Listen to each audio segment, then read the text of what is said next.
네, 반갑습니다. 오늘 이 시간에는요, 겨울철, 그 넘어지는 것, 낙상 때문에 골절이 많잖아요. 그래서 겨울철 뼈 건강 관리에 대해서 설명을 드리도록 할게요. 음, 이제 본격적으로 이제 겨울이 오게 되고, 빙판길이 지게 되고, 그 다음에 눈이 오고 이러다 보니까 넘어질 확률이 높죠. 근데 사실 젊은 사람들은 뭐 골절이나 이런 위험성이 별로 없다고 할 수 있겠지만, 나이가 드신 분들은요, 이 골절 자체가 상당히 여러 가지 문제를 많이 일으키는 거거든요. 사실 골절이 되게 되면 사실 또 뼈가 붙는데도 쉽지 않고, 또 골절 때문에 만약 치료를 위해서 입원을 하거나 그러면 움직이지 못하잖아요. 움직이지 못하면은 그 뼈 밀도도 빨리 떨어질 뿐도 아니라 주위에 근육의 감소, 또 여러 가지 위험 때문에 그 골절이 결국은 사망으로 이어질 수 있는 그런 위험도가 상당히 높아지는 거죠. 그래서 여러 가지 문제를 일으킬 수 있는 것이 바로 이 낙상에 의한 골절. 그래서 결국은 뭐냐면 골밀도에 대한 생각을 우리가 항상 생각을 해야 된다는 거예요. 그래서 이제 겨울에 낙상이 되면은요, 어느 부위가 골절이 많이 되느냐면, 첫 번째 제일 많은 부위가 바로 무릎이에요, 무릎. 그래서 무릎이 한 40%, 38.9%인데, 사실 이제 나이가 들면 근육이 약해지죠. 그러다 보니까 이제 체중 부하를 못 견디다 보니까 무릎 쪽에 이런 골절이 되기 쉽고요. 두 번째는 허리. 그래서 허리도 많죠. 한 16.5%. 그 다음에 이제 엉덩이하고 고관절이 한 11%. 사실 근데 이제 이 엉덩이하고 고관절이 골절이 되게 되면 사망의 위험도가 상당히 높아요. 그래서 특히 이제 고관절이 부러지게 되면 결국은 움직이지 못하잖아요. 그래서 1년 내에 사망할 확률이 여보면 노인 3명 중에 1명이 1년 내에 사망한다고 되어 있어요. 그 정도로 위험한 것이 바로 이 엉덩이와 고관절 골절이라 생각하시면 되겠어요. 그 다음에 어깨 쪽에, 어깨 쪽은 이제 인대 손상, 이게 동반되기 때문에 또 여러 가지 문제를 일으킬 수 있겠죠. 그래서 무릎, 허리, 그 다음에 엉덩이와 고관절, 그 다음에 어깨 이런 쪽으로 해서 골절의 위험도가 높아진다. 이렇게 이해하시면 되겠습니다. 자, 그런데 제가 금방 이제 골절 부위에 따라서 이 사망 위험도가 달라진다 말씀드렸었고요. 그래서 팔이나 뭐 손목 같은 경우는 사실 상지 부위 골절은 생명 위험은 하지 않죠.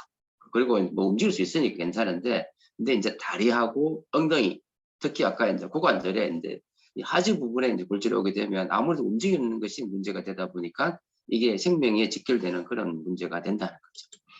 그래서 이제 낙상의 원인은 사실은 바닥이 미끄러워서 이제 이게 그죠? 바닥이 미끄러워서도 있겠지만 그 외에도 이제 노인들이 시력이 나빠가지고 그 다음에 뭐 계단이 넘어져서 그 다음에 보도나 문턱에 걸려서 넘어져서 또 어지럼증 때문에 넘어지는 경우 그죠? 그래서 여러 가지 이유로 인해 가지고 낙상이 많이 일어나게 되고 그래서 이 낙상 때문에 사실은 낙상이라는 게 우리 생각은 밖에서 많이 일어난다고 생각하지만 노인들의 낙상은요 실내 집안에서 일어나는 경우가 상당히 많아요. 그래서 우리가 생각하지 못한 부분에서 낙상이 일어날 수 있기 때문에 그래서 이제 노인들이 있는 경우에는 좀 조심을 해야 되겠다라는 생각을 할 수 있겠고요. 그러면 사실 이 골절의 위험도는 그러면 왜 낙상이 일어나느냐? 결국은 뭐냐면 나이가 들면서 근력이 약화되게 되고 또 균형 감각이 저하되잖아요. 그리고 근육량이 감소되게 되면 또 관절과 조직이 퇴화하고 그러다 보면 또 인지력이 저하되게 되고 그래서 아까 말씀드렸듯이 이 고관절 환자의 한 20%가 1년 내에 사망한다는 거예요. 그래서 이제 50에서 60%가 일상생활에 이제 어려움 존재하겠죠.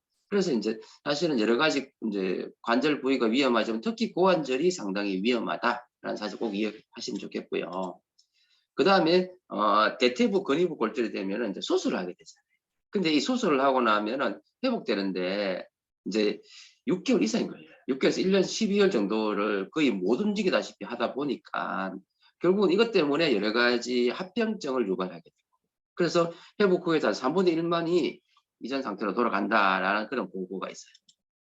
그래서 이제 사실은 이 낙상이 왜 사망을 이루냐면은 결국은 움직이지 못하다 보니까 근육에 자극이 안 되죠. 그러다 보면 근육량 감소가 급속도로 진행이 되는 거예요.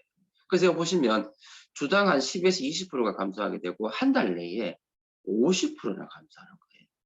그래서 움직이지 못하는 것 자체가 이런 근육의 감소로 이어지게 되고 이것이 여러 가지 문제를 일으킨다. 이렇게 이해하시면 되겠고 결국은 자립이 불가하게 된다는 이런 위험도가 있다. 그래서 이제 대한내과학에서 이제 낙상 예방 지침이라고 되어 있는데 족부 질환이 있거나 허리 디스크가 있는 고령 환자 같은 경우에는 반드시 뭘 먹어야 되느냐면 비타민 D하고 칼슘을 병합해서 투여해라.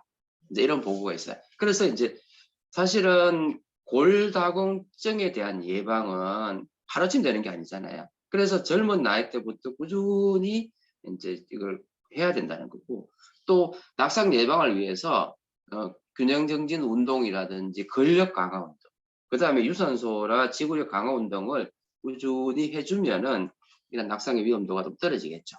그래서 이제 낙상에 조심해야 될 것, 계속 이야기하지만 골절. 그래서 골절은 결국은 골밀도와 밀접한 연관이 되어 있다.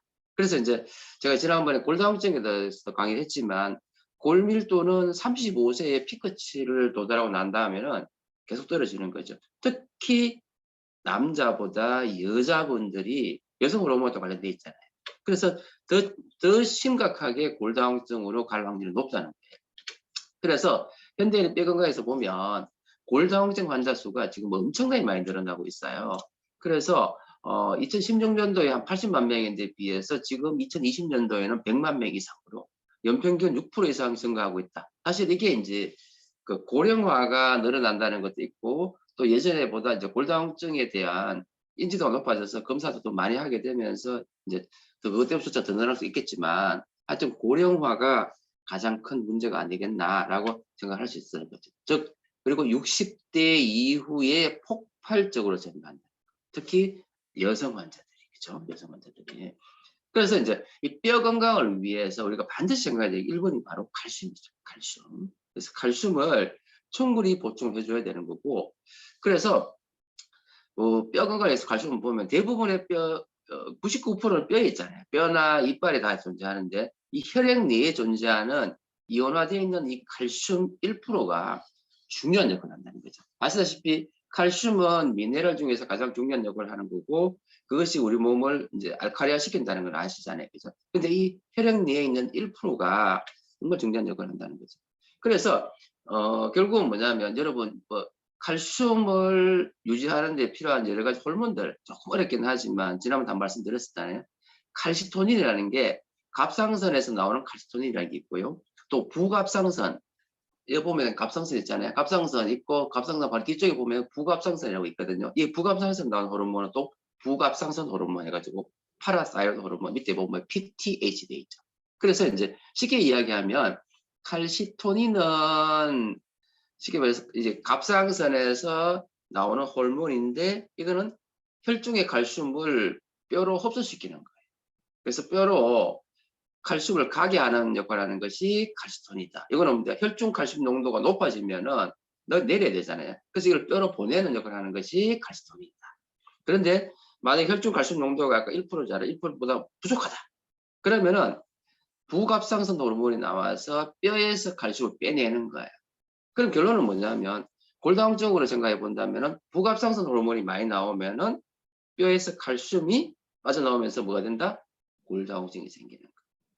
그래서 이제 간단하게 다시 한번 정리하면은요, 혈중 칼슘 농도가 높아지면 낮춰야 되니까 칼시토닌이 나와서 뼈로 칼슘을 가게 하고, 만약에 체내 칼슘 농도가 떨어지게 되면 부갑상선 호르몬이 나와서 뼈를 파괴시키는 파골세포가 나와서 뼈에서 칼슘을 빼낸다. 이렇게 이해하시면 되겠습니다. 그래서 그리고 이 호르몬 조절에서 칼슘 흡수와 재흡수를 하는데 가장 중요한 역할을 하는 게 아시다시피 비타민 D잖아요. 비타민 D. 아시죠? 비타민 D. 그래서 이제 칼슘과 또 근육에 대한 이야기. 그래서 칼슘은요.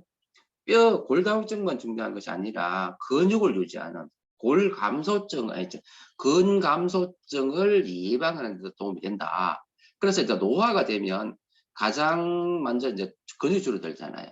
그래서 가장 먼저 챙겨야 될 영양소는 그래서 보시면 바로 칼슘이라는 거죠. 그래서 칼슘이 낮으면 근감소증이 남자는 1.7배, 여성은 2.4배 늘어난다라는 게 연구되어 있다는 거죠. 그래서 칼슘은 반드시 먹어야 되는 거고요. 그래서 칼슘은 뼈와 근육에 중요하다. 그래서 강조했습니다. 그리고 이제 비타민 D에 대한 이야기는 우리가 많이 공부했잖아요. 그래서 비타민 D는 어디서 나오죠? 햇빛에서 나오잖아요. 그래서 햇빛에서 나오는데 이게 이제 그 비타민 D가 합성이 되는데 이거는 전구체예요. 우리가 필요한 거는 이게 활성화되어 있는 그 비타민 D가 나와야 되는데 이게 간을 지나고 좀 어렵습니다. 간을 지나고 그다음 콩팥에서 우리가 필요한 그런 활성형 비타민 D가 만들어지는 거예요. 그래서 간 기능과 콩팥 기능이 중요하다. 햇빛에서 들어오는 비타민 D가 이렇게 변형이 되면서 활성형이 된다. 이렇게 이해하시면 될 거고요. 그래서 이 비타민 D 역할은요, 칼슘의 재흡수와 재흡수를 촉진시키는 그런 역할을 한다. 이렇게 이해하시면 되겠습니다. 그리고 뼈와 혈액에서 칼슘 대사를 조절해 주는 것도 역시 마찬가지로 비타민 D다. 제가 자세한 얘기는 안 할게요. 상당히 좀 복잡한 부분이 있어서 너무 전문적이라서 그냥 비타민 D가 있어야지만 칼슘 흡수를 조절해 준다. 이렇게 이해하시게 되고, 그래서 칼슘과 반드시 비타민 D는 같이 먹어야 된다. 이렇게 이해하시면 되겠습니다. 그래서 여기 보시면 이제 오래된 뼈는 나쁘잖아요. 그래서 이 오래된 뼈를 제거하고 새로운 뼈를 만들어주는 역할을 하는 것도 마찬가지다. 이렇게 이해하시면 되겠습니다. 근데 문제는 뭐냐면 우리나라가 비타민 D의 부족국가, 대표적인 부족국가라는 거죠. 그래서 옆에 보면은 한국이 88.2%가 되어 있잖아요. 그래서 칼슘 섭취가 부족하게 되고 그다음 결국 뼈가 약해질 수밖에 없는 상황이 될 수밖에 없겠죠. 그래서 그다음 더 중요한 역할을 하는 것이 바로 뭐예요? 칼슘, 비타민 D, 그다음 중요한 게 바로 마그네슘이죠. 마그네슘. 그래서 마그네슘이 결국은 마그네슘이 부족하게 되면 결국 뼈가 약해진다라는 걸 우리가 꼭 이해하셔야 되는 거고요. 그래서 마그네슘 역할은요, 뼈의 강도를 그죠? 여기 보시면은 부족하게 되면 뼈 강도가 떨어져요. 그 다음에 조골세포가 줄어들게 되고 파골세포가 늘어나면서 뼈가 약해지고 그죠? 뼈 내에 있는 칼슘이 용출이 되게 되는 그런 역할을 하는 것이 마그네슘 부족이 되고, 그리고 지난번에 마그네슘 이야기했잖아요. 마그네슘은 뭐라 그 산화 스트레스에 대해서 어떤 염증의 상호작용, 염증을 줄여주는 역할을 한다고 했죠. 그래서 뼈에서 염증을 줄여주는 역할을 하는 것이 마그네슘이다. 그래서 뼈에서 혈액으로 칼슘 용출을 늘리게 해주는 그런 기능을 하는 것이 또 마찬가지로 마그네슘이다. 이렇게 생각하시면 되죠. 그래서 막 우리 제품 칼맥디에는 보면 칼슘, 마그네슘, 비타민 D가 다 들어있는 이유가 뭐냐면 골다공증 유지를 위해서는 이 칼슘, 마그네슘, 비타민 D도 필요하지만 이 마그네슘이 절대적으로 필요하다는 사실이죠. 그래서 다시 한번 정리하면 마그네슘이 뼈가 부족하게 되면 뼈 강도가 줄고 조골세포, 뼈를 만드는 세포는 줄고 파골세포는 늘어나는 거고, 그 다음에 산화 스트레스와 염증을 악화시키기 때문에 결국 뭐예요? 뼈에서 혈액으로 칼슘이 용출되기 때문에 골다공증이 진행이 된다는 거죠. 그래서 뼈 건강을 위한 필수 영양소는 칼슘, 비타민 D, 그 다음에 마그네슘이라는 거죠. 마그네슘. 그래서 칼슘과 마그네슘을 대략 2대1 정도로 복용하는 것이 좋다. 아시겠죠?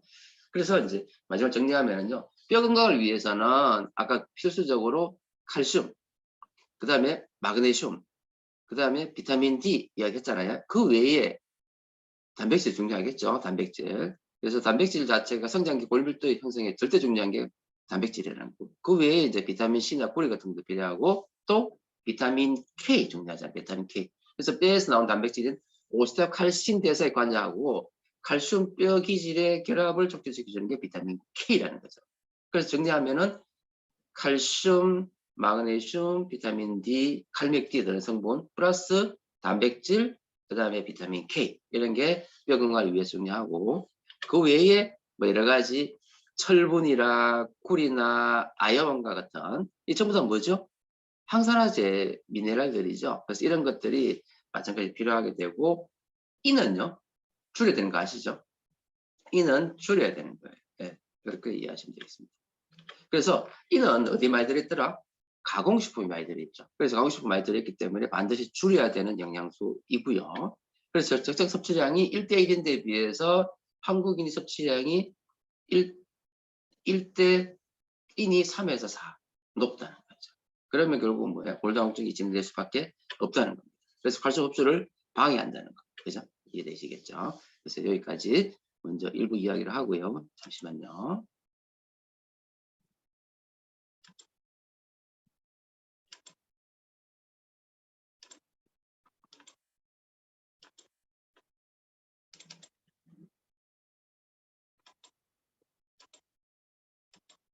그래서 이제 우리 제품이 이제 칼맥디에 대한 이야기를 조금 더 드리도록 할게요. 그래서 요거는 이제 아까 약간 중복인데, 사실 겨울이 되면은 이제 운동량이 부족하게 되고 움츠러들게 되고 관절이 경직이 되는 거잖아요. 관절이 경직이 되는 거고. 그래서 겨울철에 낙상 사고가 많은 이유가 넘어질 수 있는 확률이 높죠. 그래서 뭐 빙판길, 또 실내에서 침대, 뭐 계단 이런 데서 넘어질 수 있기 때문에 조심해야 된다는 거고요. 그러니까 결국 뼈의 감소, 질적인 변화가 결국 뭘?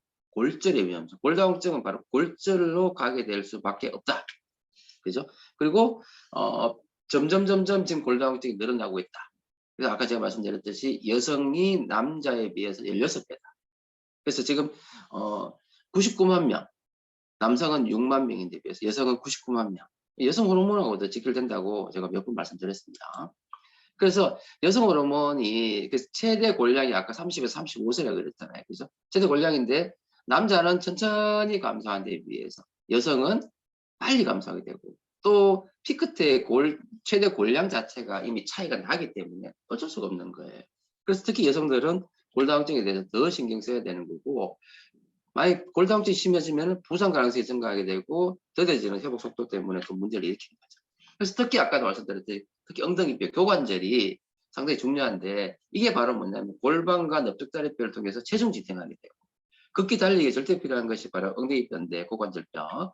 근데 이게 이제 만약에 골절이 잘 안 되지만 만약에 골절 됐다 하면은 이 문제가 심각하다는 거죠. 아시겠죠? 그래서 골절이 발생하게 되면 활동이 제한이 되게 되고, 또 재골절이 될 확률이 3배 높아진대요. 그리고 완치 확률이 50에서 70%밖에 안 되기 때문에, 그래서 항상 예방을 해야 돼요. 예방. 그래서 뼈 건강 관리를 위해서는 주기적인 골밀도 검사와 운동이 특히 중요하겠죠. 운동. 그 다음에 충분한 영양 섭취. 아까 제가 잠깐 말씀드렸듯이면 충분한 영양 섭취를 해야 되는데, 그래서 이제 뼈채 먹는 생선, 유제품, 또 칼슘이 많이 들어있는 식품, 그 다음에 칼슘 흡수를 도와주는 비타민 D, 그죠? 물론 햇빛 비타민이긴 하지만 비타민 D를 먹어야 된다는 거 사실 이해하실 수 있을 거예요. 그래서 뼈 건강의 핵심은 바로 칼슘과 비타민 D인데, 특히 한국인들에게 많이 부족하다는 거예요. 그래서 한국인의 70%가 칼슘 부족이다라는 연구 보고가 있어요. 그래서 칼슘에서 꼭 기억해야 세 가지는, 여기 보면 유제품, 뼈채 먹는 생선, 그 다음에 푸른 잎 채소, 뭐 브로콜리 같은 거죠. 그 다음 해조류, 이런 데 칼슘이 많이 들어있다는 거예요. 그래서 하루 권장량 대비 64%밖에 섭취를 안 하고 있기 때문에, 또 나이가 들면 이런 걸 먹는 걸 싫어하게 돼요. 그러다 보니까 점점 더 악화되겠죠. 그리고 비타민 D가 바로 햇빛 비타민, 선샤인 영양소잖아요. 그죠? 그래서 비타민 D로 필요한데 한국인들이 절대 또 부족하다. 그래서 결국은 뭐예요? 칼슘과 비타민 D는 우리가 식품으로 먹을 수밖에 없다는 거예요. 그래서 비타민 D는 칼슘이 뼈에 잘 저장되도록 생체 이용률을 높이고, 또 소장에서 칼슘 흡수되는 걸 도와주고, 그 다음에 기능이 여러 가지가 있어요. 소장에서도 기능을 하게 되고 콩팥에서도 기능을 하게 되고, 그래서 결국은 뭐다? 체내 칼슘을 높여주는 그런 기능을 하는 것이 비타민 D다라고 이해하시면 되겠습니다. 그리고 칼슘이 체내 흡수율이 낮아요. 여기 보면은 정어리 같은 게 25%밖에 안 되고 채소류는 10%밖에 안 되잖아요.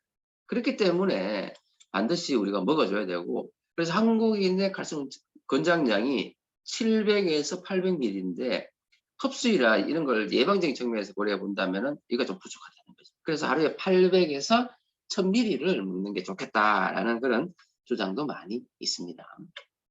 그래서 칼슘을 보충할 때는요, 한 번에 많이 먹는 것보다는 나누지. 그래서 하루에 한 2~3회 정도 2회, 3회 나누어 가지고 섭취하는 것이 흡수율도 늘리고 속쓰림도 줄일 수 있다. 물론 우리 칼맥디는 흡수율도 높고 또 속쓰림도 별로 없잖아요. 그런 장점은 있기는 하지만 그래도 이렇게 나누어서 먹는 것이 좋겠구나 이해하시면 되겠고, 그 다음에 칼슘 흡수를 도와주는 비타민 D를 같이 먹는 것이 좋겠다. 그죠? 이해되시죠? 그래서 칼슘은요, 뭐 여러 가지 기능이 있습니다. 그래서 뭐 생리적 기능으로서 혈액 응고, 그다음 신경 전달 물질이고 근육의 수축과 이완을 동반해주고, 대표적인 우리 몸에 제일 많은 미네랄이잖아요, 그죠? 미네랄 그렇게 이해하시면 되겠습니다. 그리고 금방 했듯이 신체 활동을 해서 근육의 뭐 신경 전달이라든지 수축 이완하고 관련되는 것이 칼슘, 마그네슘 같은 이런 미네랄들이죠. 그리고 심장 박동을 만들어내고 이걸 통해서 혈액을 움직이게 하는 이 기능을 하는 것도 칼슘, 그 다음에 마그네슘이라는 거죠.